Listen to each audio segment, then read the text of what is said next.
So welcome to the next session here of the morning. My name is Ginny Newman. I'm with Penn State World Campus, and it was my pleasure to help organize this panel on veteran entrepreneurship.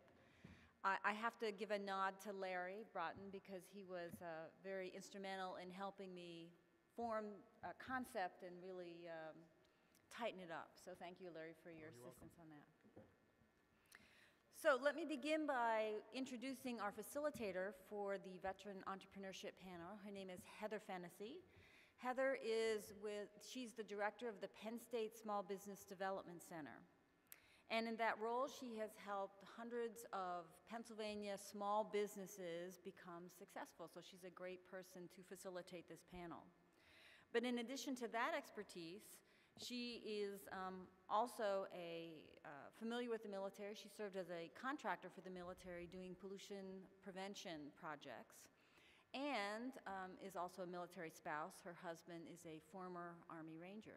So please join me in welcoming Heather Fennessey.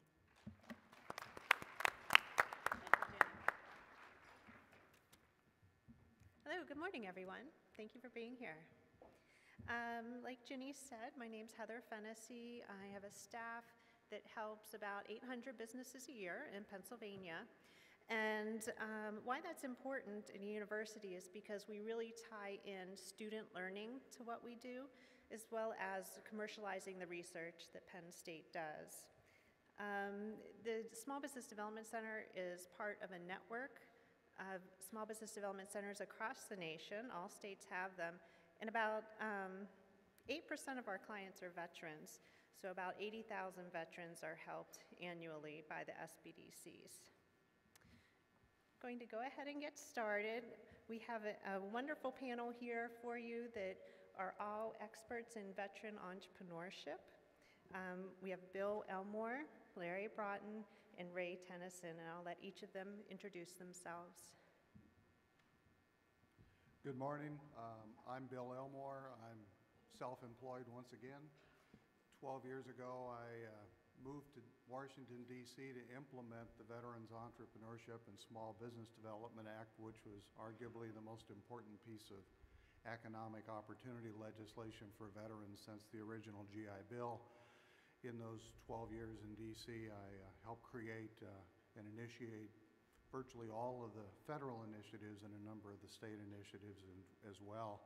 And I think I'll say one last thing before I pass it to Larry. For those of you who don't understand, 30% of veterans today in the labor market, those who participate in the labor market are self-employed or small business owners, are co-owners. So entrepreneurship is a big deal for veterans. It's been a big deal historically for veterans, and I think it's a big deal in the future for a lot of service members and their families. I'm Larry Broughton, and I'm a schizophrenic. True. Hey, Bill is a rock star. If you don't know Bill, Bill was really, let me introduce Bill for a second. Bill is, he really was on the vanguard of this, what we're calling the vetrapreneur revolution. You guys heard me talk yesterday about how important entrepreneurship is to the economy, and Bill has been leading that charge for years, so thank you, Bill. It's an honor to be here with you. Ray's just the good-looking guy of the group. But anyway, I have been blessed to get out there and speak about entrepreneurship because it's absolutely powerful. I'm a serial entrepreneur. I am among those 30% folks, and right now, my organization, Broughton Advisory, we teach, train, support veteran entrepreneurship, and I've had a chance to meet with Ray, who is with IBMF, and you can introduce yourself. Sure. Good morning, everybody. My name is Ray Toenniessen. As Larry said, I work for the Institute for Veterans and Military Families at Syracuse University, which is a standalone institute there on the campus that really has a national mission of tackling all of the issues and challenges in the veteran and military family space. But before we launched that institute about a year and a half ago, we had been working in the veteran entrepreneurship space since about 2007, and worked very heavily. And I will also give my Bill intro because Bill's very modest when he talks about his history. But Bill really did kind of start this wave of veteran entrepreneurship at a federal level and the grassroots level and community levels across the country. And when we started building a portfolio of entrepreneurship programs for veterans at Syracuse, Bill was instrumental in helping those to grow, both on the funding side and just on the support and network side. And we've built a pretty strong portfolio since 2007, and then all those programs are now run under our institute at Syracuse. Thank you. And so overall, what we're going to do on the panel is I'm going to talk just briefly about a report to the president that was written, which I believe Bill was also a part of. And then we have some prepared questions that we'll go through for about a half an hour, and then you'll have an opportunity to ask questions to any of the panel members. So why is this important? In November 2011, a report was written to the president by 7 federal agencies and 4 veterans organizations. The report is named Empowering Veterans Through Entrepreneurship.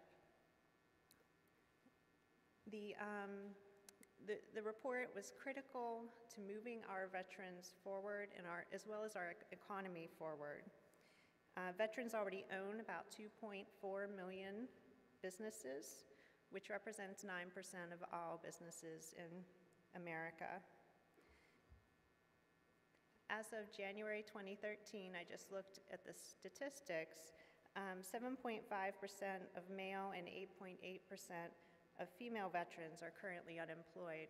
And I think that you as educators could really develop your curriculum, develop programs so that veterans and military personnel think about small business ownership and entrepreneurship as a good career path.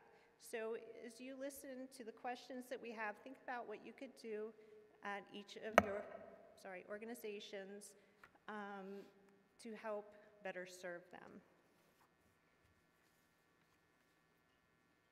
We'll go ahead and get started with the questions. First question. The 2011 report on empowering veterans through entrepreneurship states that America has an unquestioned responsibility and compelling incentive to empower veterans through entrepreneurship. Why do we have any more responsibility or incentive to help one group of Americans over another to realize success in entrepreneurship? I'll try to give that a start. The world of veterans, and there's sort of a technicality to this, but veterans, while they're part of the diverse world in America and they're an enormously diverse community themselves, veterans are in fact a creation of federal action. They are a special class. They are created. They are recruited. They are sworn in. They then go through their military service and training. A minimum 10% of them are injured or become ill to the degree that they'll end up service-connected disabled veterans. All of those adjudication decisions are federal actions. So historically, veterans are a special class in America that is unlike any other. They are a creation of federal statute and federal action, so there is a specific responsibility back to that community, and then I'll pass it along to my friends. Go ahead, Larry. Go ahead. Well, I'm not sure that we've got a moral obligation. Certainly what Bill is talking about is absolutely right. It is spot on. It's factually correct.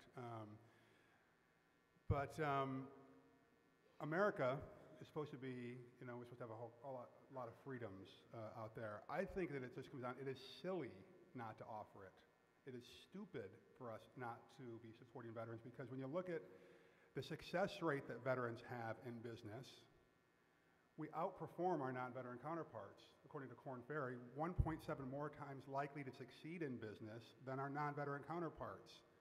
So if we're looking for world class, right? I mean, if you're going to hire a coach and you're a golfer, you're going to go to the best coach you can get, right? You're looking for best practices. Well, veterans have got that. They figured it out. So why aren't we trying to figure out, if we want to pull the economy out of the doldrums that it's been in, if we want to shallow the valleys that we go into when, believe it or not, folks, we're going to go into another recession someday. It might be news to people. It's going to happen again.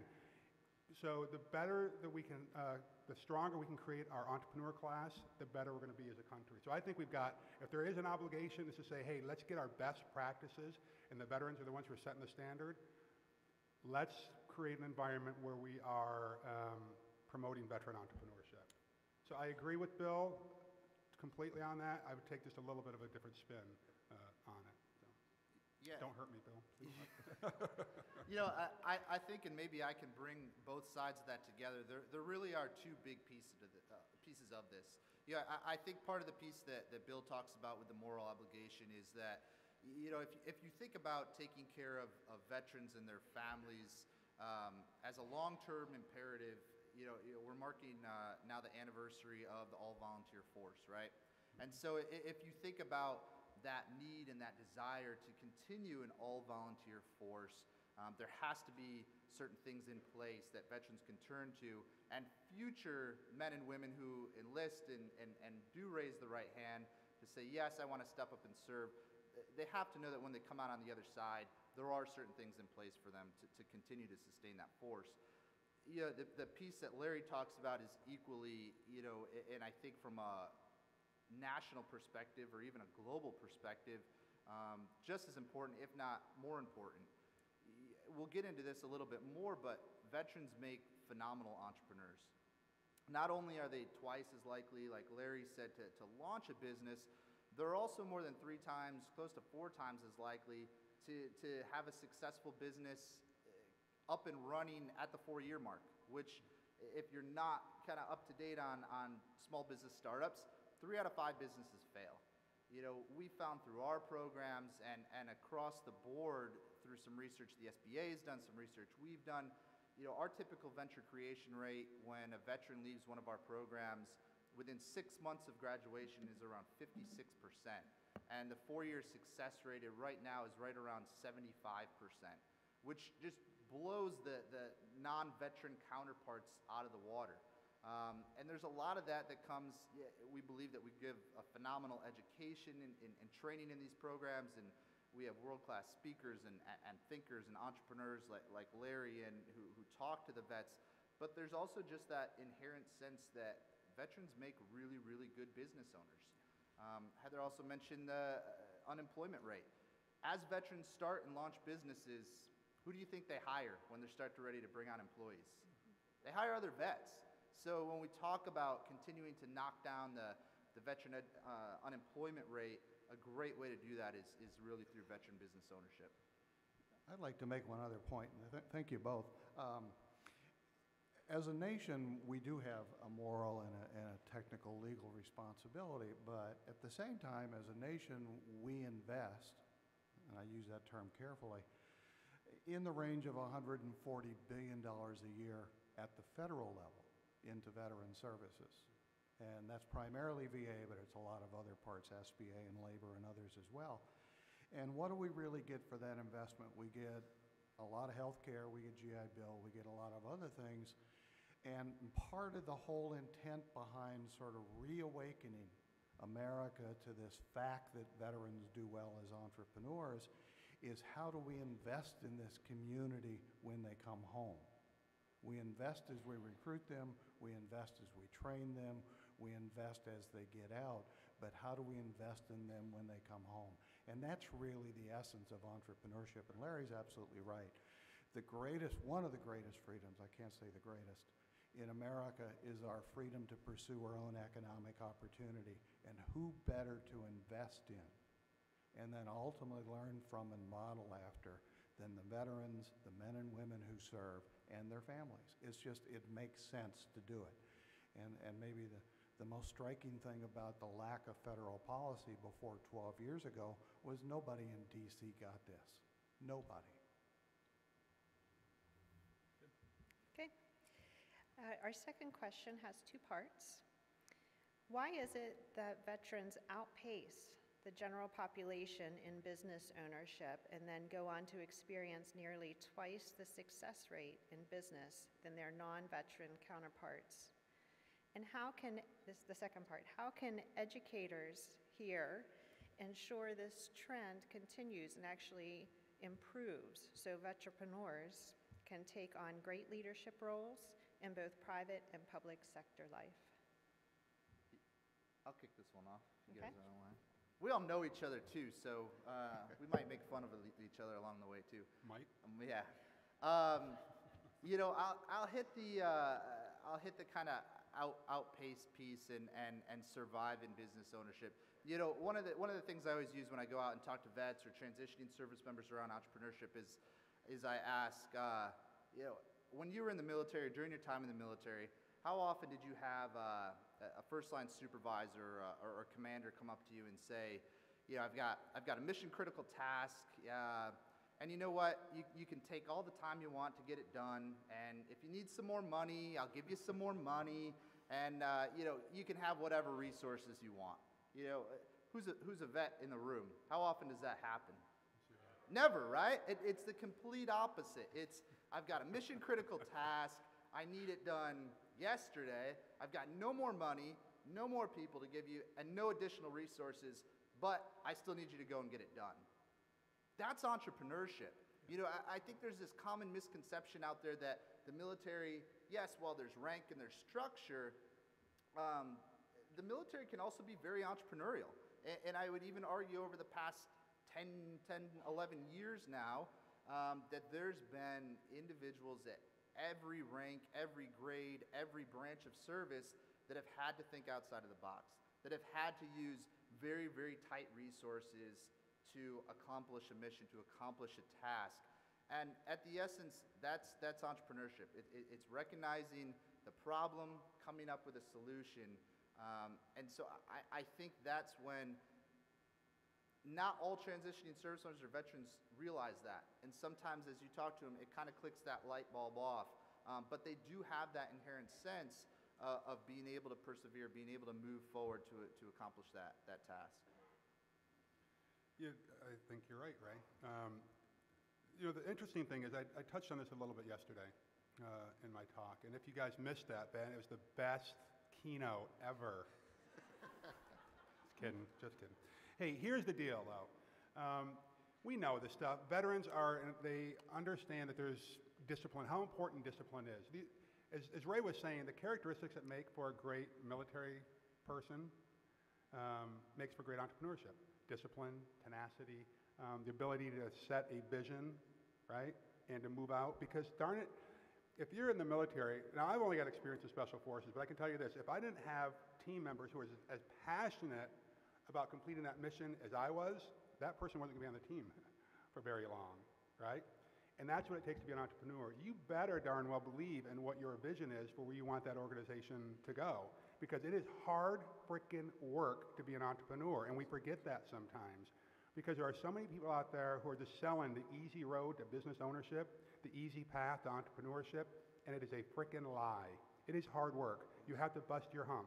And that's why what IBMF is doing is just so great, because they're connecting aspiring entrepreneurs to entrepreneurs who have been there, have done that, and who are doing it, and then they give them the education to succeed.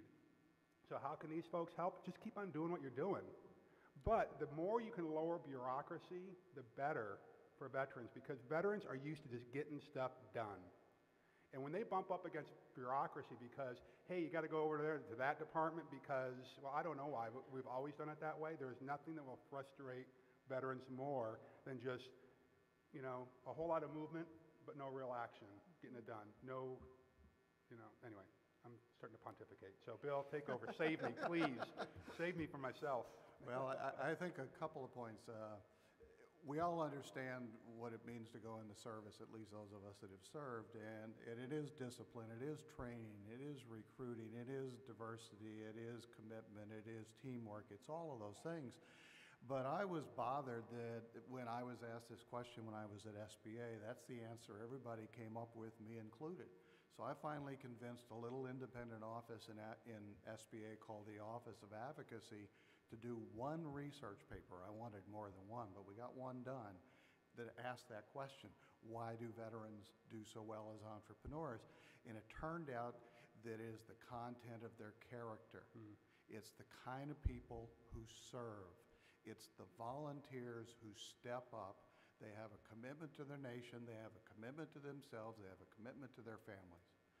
And they want to do well, so they join. Now, we all know there's lots of incentives to join and so on, but that's the primary compelling reason. It's the kind of people who serve. I'd like to go back to what Larry said as well, though. What can you all do? I know very little about most of your institutions. I knew I worked with the GI Bill a lot over my years, but I knew little about the educational side for people in the military. And what I would urge and ask you to think about doing is many, if not most of your institutions have entrepreneurship training initiatives or entrepreneurship centers, or you host a small business development center, or perhaps you have a women's business center located at one of your campuses. Begin to talk to those people and help them understand how to reach into the community that you serve. We finally got into the Transition Assistance Program, a little slice of entrepreneurship, and thank you to Syracuse for putting that together, but it is still unfunded. There is no money in SBA's budget to take that entrepreneurship slice and begin to present it to every transitioning service member and spouse coming out. So we have to do a lot of this organically because, as I said earlier, 12 years ago, nobody in DC got this. It's still by and large true. There are few people in DC that really understand what it means to invest future opportunity into the service members serving today. And you can play a role in helping to awaken them to the resources, the programs, the services, and the thousands and thousands, I hope, and I think, of the Larry Broughtons around this country who are doing well because nobody said they could or couldn't. They simply did it themselves. Heather, Go ahead. Listen, this is not just for entrepreneurs, what I'm about to share with you, but if you want success, you've got to serve. Veterans get it. I mean, when they put on the uniform, what do?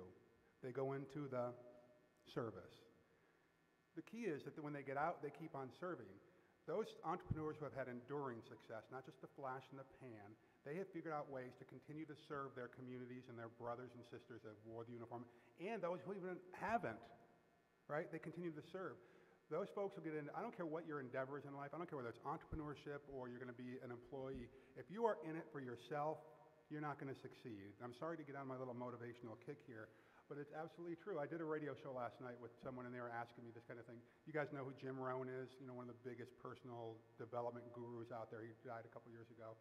Was famous for saying you become the average of the 5 people you hang out with the most. Think about that for a second. All right, you become the average of the 5 people you hang out the most. And so the radio host said to me, well, gosh, if I want to become a millionaire or a decamillionaire, how do I get around these people if I want to become the average of them? Well, you don't do it by being what Bill had alluded to here with bad character. It all starts right here. If you've got strong character, strong ethics, you're full of integrity, people will want to be around you.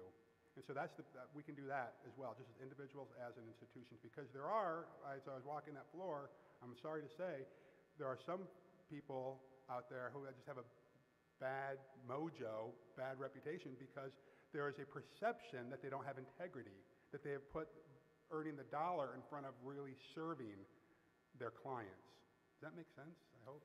Yeah, maybe I can.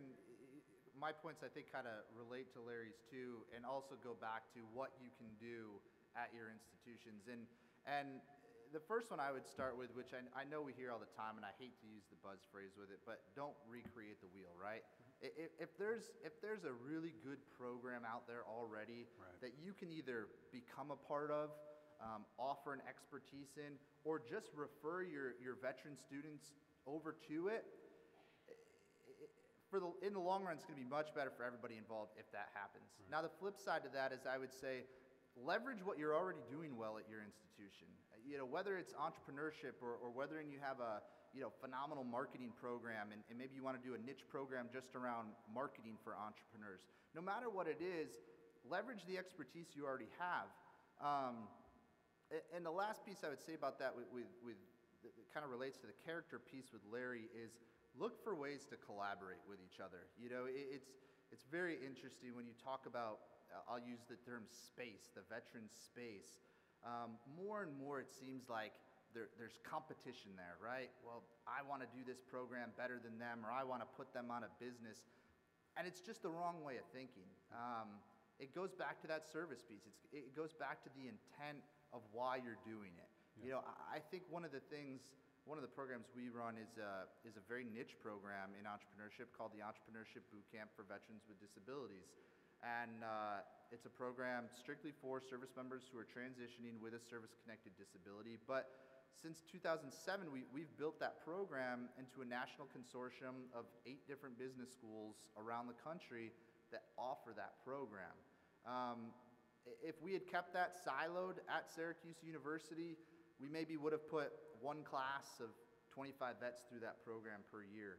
But we've built that brand just like you would build any business. And we've brought in collaborators and other experts and successful entrepreneurs to really help build that brand, to put that character piece out in front.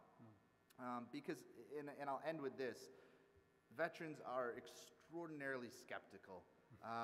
You have to understand, you know, if you're a veteran, I think you understand this, you know, you're leaving an institution, and a lot of the training that you've been through has been government driven and government focused, or death by PowerPoint as we call it. So a new program out there to most vets, they're gonna be skeptical of.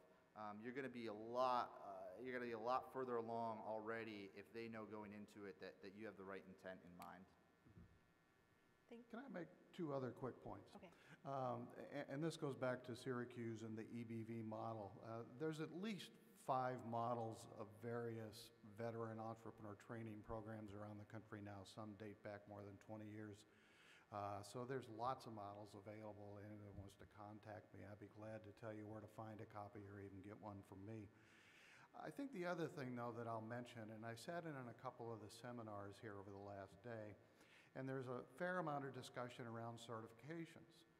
And I've been interested in and followed this certification question now for almost 20 years. And many of those certifications are professionals, and they can lead to self-employment.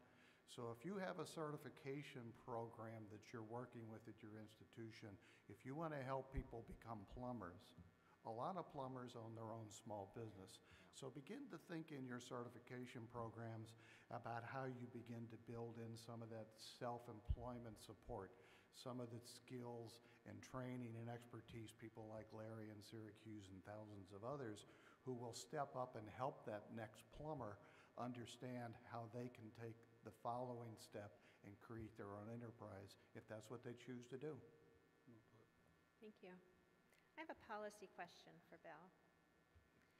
A section of Title 38, which is Veterans Benefits, precludes many qualified providers of entrepreneurship courses from providing GI Bill eligible entrepreneurship training to veteran service members and spouses, widows.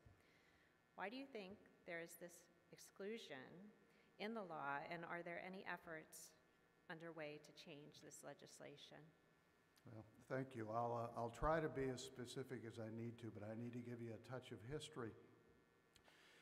I, and a very small circle of people around the country, in my instance, for 21 years as a volunteer, I worked what I call worked Congress. I would take money out of my pocket, fly to DC, give testimony, and try to articulate and sometimes argue about why are we ignoring veteran entrepreneurship in federal policy. It took 21 years to get that passed. That finally happened in '99. About 3 years later, and I'll keep it to myself what some of the detail is, but if you want to ask me afterwards, please come ask me. There's a trade association of small business programs around America that decided they wanted to own the veterans entrepreneurship space, but they didn't want to earn it. They wanted to own it. So they went to the House Veterans Affairs Committee and got language inserted into Title 38 that basically said if you're not affiliated with them, you cannot provide entrepreneurship training to veterans, and the veteran can collect GI Bill. Now that happened in 2003. Now, what can be done about it? The House Veterans Affairs Committee is very aware that that language is there.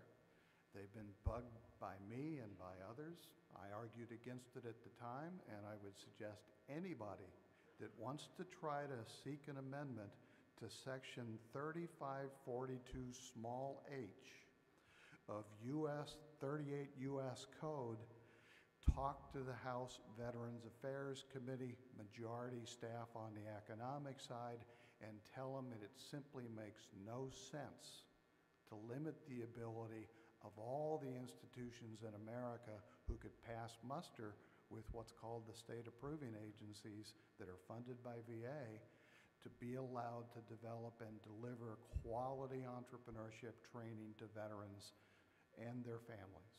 So it's a technical question, and it really was, I would argue, a power grab by an association in DC 10 years ago, and that's where it came from. Okay, thank Yeah, you. you don't want Larry and I to talk about policy. We'll just make ourselves sound bad. Okay, I have a question around higher ed and what is done to support entrepreneurs in higher ed. I think about what Penn State is doing. Of course, we have technical assistance programs like I have. We have an entrepreneurship minor. We have business planning competitions. You know, what else could be done to support entrepreneurs? I'll tee it up, I guess. So, yeah, you know, I think you're exactly right. You know, you're seeing more and more universities collaborating on the government side, specifically with SBA around small business development centers or incubators or accelerators. You know, and I think all those are great. I think if you talk specifically about the veteran piece of it, one of the points that goes back to a point Bill made, and I think we're starting to see this more and more at a lot of institutions, also community college, vocational schools, around bringing in some entrepreneurship curriculum to their skills training. So, you know, Bill used plumbing as an example. We also see it with welders, electricians. So many of those technical trainings, those individuals end up as small business owners. I think you can look at ways to partner with some of those institutions. Bring the entrepreneurship, bring the small business training side, and partner with those institutions, because it's really going to help them set themselves up for success in the long run.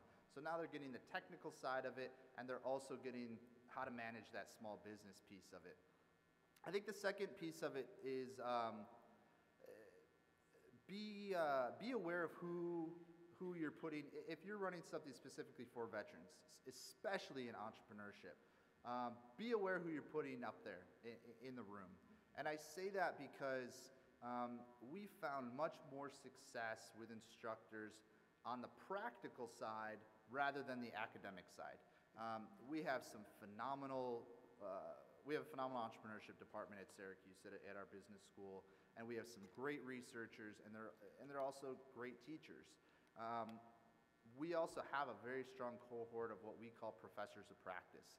So men and women who have been out there, who have launched successful businesses, maybe have now taken a turn and want to teach and want to help to grow and mentor folks in an academic setting. Our vets that go through our programs seem to relate with them so much better than maybe the academic side or the research side. So I would say, you know, make sure you've got your best and your brightest up there. I go back to the skepticism that vets have, because I think that'll go a long way to building the program, to adding value to the program. I think it's awesome. I think that he's absolutely right. I mean, that's one of the absolute keys, as Ray has put a couple of times. Vets are skeptical. And so, sadly, I didn't create this. I didn't come up with this, but you all have heard it, you educators. Those who can't teach, right? I mean, sorry, you got to remember, you have to look at your school and your organization as if it is a business. So you got to look at, sorry, I know. Listen, I go around, we have worked with a lot of organizations, a lot of universities out there. But when you start looking at who's your client, if your client is these students, right, you need to start looking at what are the obstacles, what's preventing them from making a decision. If already you know that this is a skeptical group, and they've already come in with this, you need to kind of overcome that obstacle right out of the flipping gate, on this. And so that's why I love what Syracuse is doing, and there are other universities around the world or around the country that are doing this, that they have people who are doing it, and they're not just people who are practicing and espousing theory, but they've got people who are out there who have been there, done that, and are currently doing it. I think that's the best thing you can do. That's who vets are going to relate to, and if the vets are your clients, give them what they want. You give them what they want, and they're going to build loyalty and not just migrate somewhere else when, you know, their tuition didn't get paid or they didn't get their grades on time, and they can just, you know how easy it is for a vet right now to move from one institution to the next? Go online. It's, you know, it might be a pain in the butt, but they can do it. Yeah, we always say too, and I think this will make sense to a lot of people, especially anybody that has had business training or maybe has an MBA, symbols and artifacts, right? We use them in business all the time. We also use them in the military all the time. So that's what this population's used to, symbols and artifacts. You know, certificates are a big deal to vets. Awards are a big deal. It's the culture. It's where they came from. There's also, I think, a psychological component to it. You know, some of the social programs that we run, we bring in those speakers or those presenters because, one, they're the best and the brightest, but two, there's something to be said if you have Larry Broughton, CEO of a major hospitality brand, or Bill Simon, the CEO of Walmart, who comes in to a class, and those veterans look around, and there's 25 of them, and they say, geez, these guys must really think I can do this if they've taken an hour out of their schedule to come in and present to me and to give me the lessons that they've learned over the years. I think I wanted to throw out as well just a couple of thoughts. I started working with veterans in the aftermath of the Vietnam War, and it was interesting the relationship we had, or if you will, didn't have with educational institutions, especially some of the better colleges around the country. And I noticed a real change. I'm from St. Louis, so you know, the last time I had ever seen the word veteran mentioned when it was in the context of Washington University was when the ROTC building was burned down in the 70s.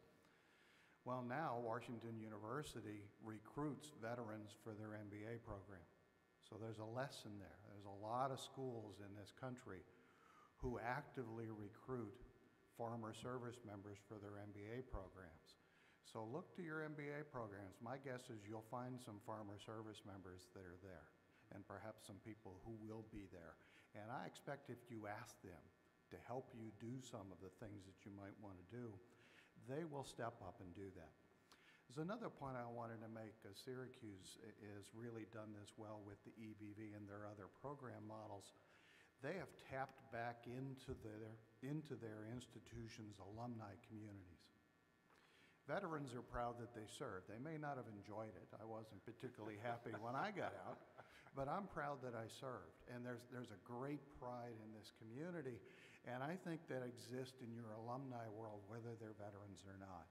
So if you decide you want to begin to pursue something, look to some of your alumni. Ask them to help. Ask them to step up. There's an enormous cadre of expertise in America willing and able to help veterans succeed. This is not the aftermath of Vietnam. This is the aftermath of Iraq and Afghanistan, and America wants to do well and wants to help. So simply ask your own resources to step up and help you do that. I think that's powerful, and you got to ask more than once, because vets, particularly older vets, it's not a self-selecting group. They're not just going to raise their hand and say, hey, I'm a veteran. You've got to ask over and over again, because there is a level, there's a level of fear out there. If I step out and say I'm a veteran, two things are going to happen. I'm going to be judged differently. I'm going to be treated differently, right? And so I think that if you can, don't give up if the first time you ask, you get very few people among your alumni groups. I have one question about advising, and then I'm going to open up for your questions, so be thinking about them. How can the education advising community, both within the military and at our colleges and universities, better assist student veterans as they advise them on their selection of schools and on a course of study, given that many of them will become entrepreneurs? Yeah. I don't remember that question. I don't know. Yeah. It feels a little bit above my pay grade, to be honest with you. However, I will say this, that my experience when I got out, so I was in Special Forces. I was a weapons guy and cross-trained in demo, all right? I was an engineer, cross-trained as an engineer. Not a whole lot of transferable skills into the civilian world, legally anyway. And so I could be a gun runner, I suppose, or something like that. I've known a few. Yeah, so they're doing federal time right now. So I really thought the only thing I could do is be a police officer or a CHP. Not that there's anything wrong with those, very honorable positions, but it's not who I was. But what I've seen, and a lot of vets that I talk to, the first thing is, all right, what'd you do in the military? And then the natural inclination, the knee-jerk reaction is, well, let's just continue more of that. And you're not tapping into their passion. What do they want to do? Who are they at the core? Now, this takes a little bit longer. This might sound airy-fairy, but honestly, if we're looking to make successful, significant impacts on our society, because really that's the greater thing here, right? Isn't that really the big thing, is how are we improving our society, right? Then it's getting people to do what they're passionate about. And I'm big believers in assessments and really identifying from a cognitive perspective how you built from a DNA perspective. So that takes some step. It takes some, when you go into the military, you take the ASVAB. Well, maybe we ought to consider creating something like that when people transition out of the military and go into education. Figure out what are they going to be great at, what are they passionate about. Because if you can identify what you're doing, what you're great at, all right, imagine what you're doing, what you're great at, and then over here, what do I love to do? Because if you can get people doing what they're great at and they love to do, all of a sudden that is world-changing. It's world-changing. Yeah, and I think Larry brings up a good point about not just looking at what that MOS was or what that military transcript was coming in. We do a lot of work in the employment space as well, and I kind of flipped the switch last time I sat at a table, and there was a hiring manager there for a large transportation trucking company that said, look, I've got jobs that pay $50,000 a year. I don't understand why I can't get truck drivers who are in the military to come be a truck driver in the company. Well, I was a transportation officer in the military. I had a transportation company. A lot of my guys just drove trucks for the past 6 years. They don't want to be truck drivers anymore. So it can't be something that is that push piece to it, like Larry said. I think the other side of this, as far as keeping vets informed or even attracting vets to your campuses, highlight success stories, highlight their peers. Show those on-campus resources. Show what you can offer vets that set you apart of maybe some of the other institutions out there. Talk about your veteran graduation rate. Talk about your veteran job placement rate. Share maybe some of those out-of-the-box stories where a veteran looks at it and says, wow, getting out of the military, I don't think I ever could have gone that educational path and gone that career path. Build up the peer-to-peer networks on your campus. Is there anybody from Syracuse here? Is Keith Doss here, by any chance? Well, if you run, I think he might be here at some point, but if you run into a couple of the folks that are here from Syracuse, talk to them and pick their brain.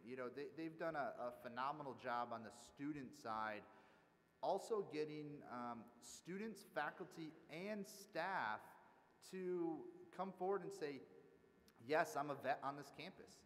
It's very easy to track the vets that come to your campus on GI Bill. Very easy to do that.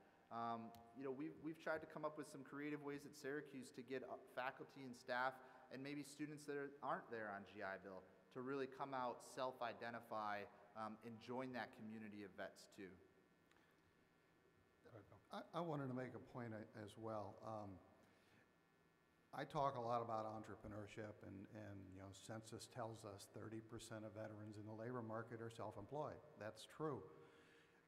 Many people coming out of the service, historically and typically, and I learned this after I went to SBA, most people who started their own small business had, on average, about 10 years of private sector experience before they did that. Veterans don't have that kind of private sector experience. You can't expect every veteran who says they may want to be an entrepreneur to in fact be willing and able to do the commitment that Larry talked about that it takes to succeed. Many entrepreneurs in America fail, and they fail more than once. But real entrepreneurs in America keep stepping back up. and they try again, and they try a different way. So understand that while you may not get a real strong response, or you may get an overly strong response, it may be somewhere in between. Simply somebody saying they want to be an entrepreneur doesn't mean that they should be yet. At the same time, if they don't understand that there are options, there are programs, there are resources, there are services, and there are assets out there to help them if they choose to go that way, become aware of those and utilize them. I think, Ray, you talked about that. Work in collaboration. If you have a really good entrepreneur development system in the community you're from, but it happens to be the other college, go sit down and talk with them. Maybe you can bring a piece into their mix that makes their program just more valuable for your customers. Yeah, there are a lot of entrepreneurs Yeah. out there who dream of entrepreneurship, but they're not willing to step up. I want to kind of piggyback on what you said here, Ray, for a second, and that is where universities or colleges or institutions will hold up past graduates of theirs. I would really encourage you, and forget that I did a keynote, forget that I'm even sitting here, just think of me as a friend for a second who's going to help you with your marketing, okay? Just think about this for a second. And I spoke to a couple people yesterday about this, or 2 days ago. If you want to serve veterans, make sure that your collateral that you use has real veterans on it. Because vets can see fake ads a mile away. They can tell if it's just a model that somebody put a uniform on and took some pictures so you can use in your marketing collateral. How do they know? Because a couple of things.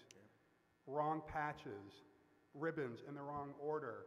And if you're banking an entire program on this marketing collateral and you expect a vet to look at that, they're going to say, well, there's no credibility there. All you want is my money. You can't invest enough time to bring in a real vet. You can't afford $300 for a little photo shoot instead of pulling an image off of Getty's. Really, I mean, it might sound minor, but this is the coaching that I go through with Turner Broadcasting and Pfizer and everybody else we coach.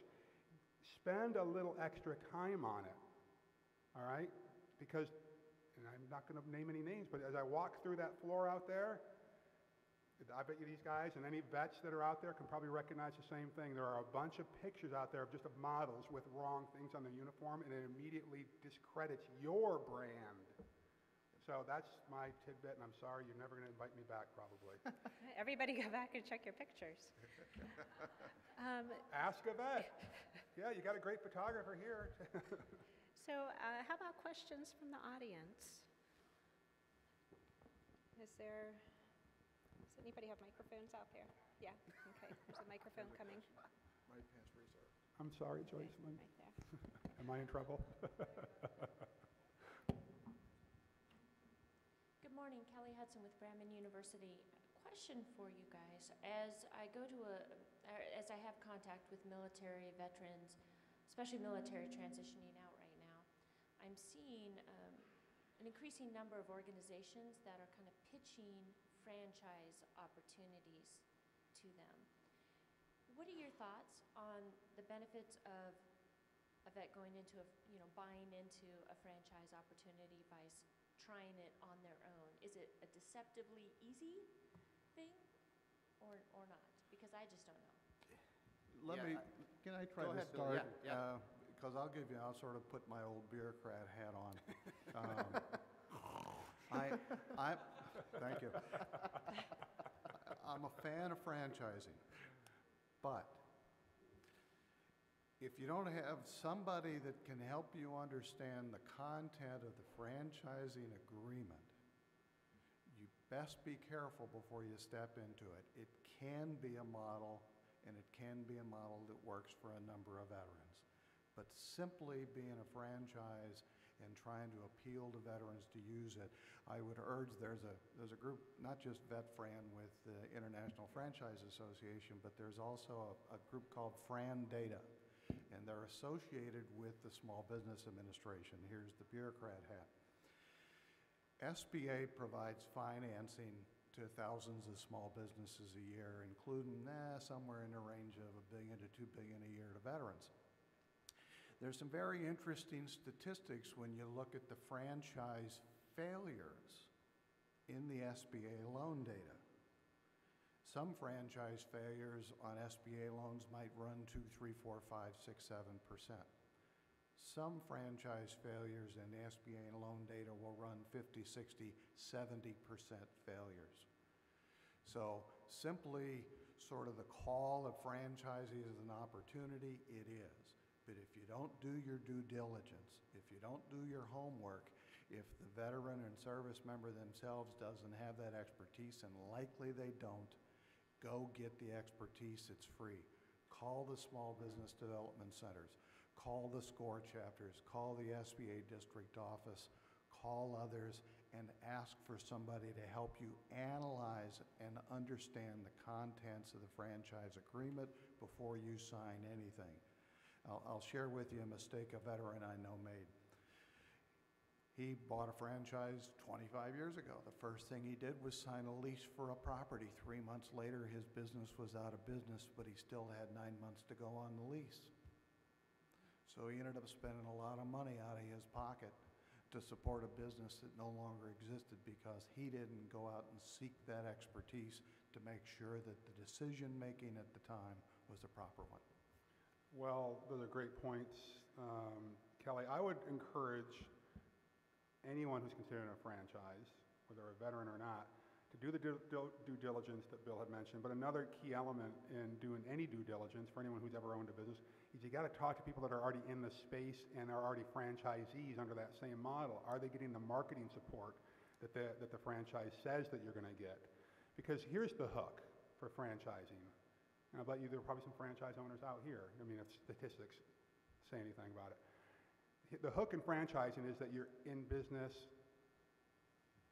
for yourself, but not by yourself. That's the hook, okay? So what are they doing? I'm sorry, I'm putting my marketing brain on again. They're trying to overcome the objection and fear of, oh my gosh, if I buy this business, how am I going to do this? Well, we're here alongside you. But Bill is right. There are a lot of franchises out there. They're more interested in getting their fees than they are about serving the veteran community. And so you've got to do your due diligence. I would just encourage anyone to make sure that tell the vet to go talk to at least 5 other franchisees who are already in that space. There is a difference, though. I am in the space. I have owned franchises in the past, and there's a different mentality between business ownership and entrepreneurship. Franchising is a good, I think, intermediate step if you really want to be an entrepreneur. And it does, good franchises have the systems and scalability that veterans are used to, or military people are used to in the military. Everything, the standard operating procedures. But just because you are a good, sorry, I'm going on. Just because you're a good brand, sorry if there's anyone here from Snap-on Tools, for instance. Snap-on Tools is a good brand, right? But if you go out and do your due diligence, they are being sued by, I forget how many of their franchisees because they're not providing the marketing and support that they promised in their franchise documents. So you got to do your homework. Yeah, the only other thing I'll add to that Larry said is while all the tools and the standing operating procedures can be a great thing, they can also be something that would turn a vet off. One of the reasons a vet turns to entrepreneurship is so that they have that sense of autonomy. They can make their own path. And then all of a sudden you're in this franchise where maybe you want to do something a little bit different and you can't do it because you're not allowed to. So just educating themselves a lot about it before they jump into it. Yeah, one last point. Not all franchises are small. Yeah. So if you're going to, for example, there's a lot of buzz around veterans in the contracting space at the federal or state or local government level and increasingly in the diversity world. If you have to meet the definition of a small business, that's one of the things you need to understand about the particular franchise that you're considering is whether or not they meet that definition of small. Joycelyn, do we have time for another question, or do we need to stop? Need to stop. Okay.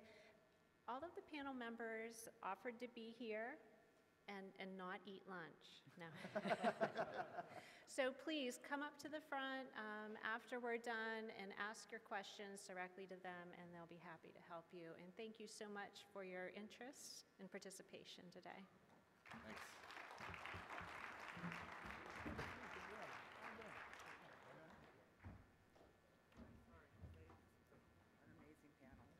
I'm sorry that we had to cut that short, but you know we have only that hour lunch.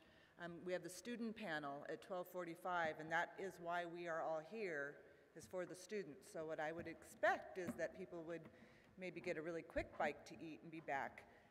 But I want to thank this panel, Bill, Ray, Larry, and Heather, an amazing amount of wealth of knowledge here. So please take some time to meet with them and ask any questions you might have. Jeff Cropsey wanted to make a quick announcement.